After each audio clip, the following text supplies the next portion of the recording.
ភួងផ្គល់ខ្ញុំយល់កាលណារន្ធន់ចិនដាប្រាថ្នាចង់បានស្រមើស្រមៃឃើញតែកល្យានធ្វើមិនដេញរៀមបានប្រានមកពីកាយដងស្ទឹងសង្កែបំពេដួងចិត្តប្រាប់ថាវមិត្តនិនបាកន្តាយរងចាំរូបបងអិនលួសពេលឡើយស្ទឹងសង្កែเป็นเรือយ៉ាងណាតើឈរនៅស្ងៀមធ្វើឲ្យអ្នកមិនព្រមស្ដីប្រាប់ពីចិន្តាពិតទេសំដីថាស្រីមេត្តាដូចទឹងស្ទឹងថា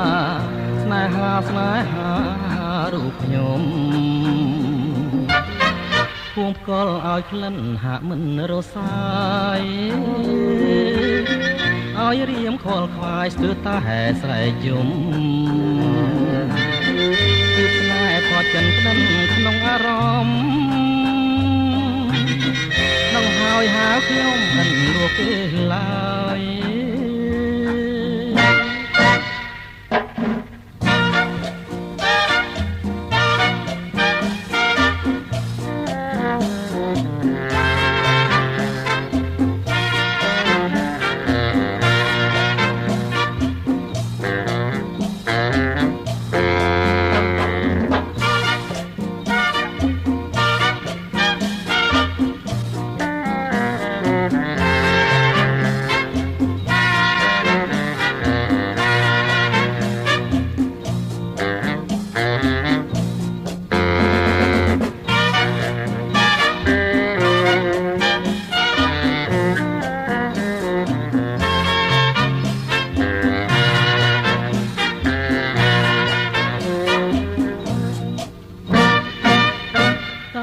ឈរនៅស្ងៀម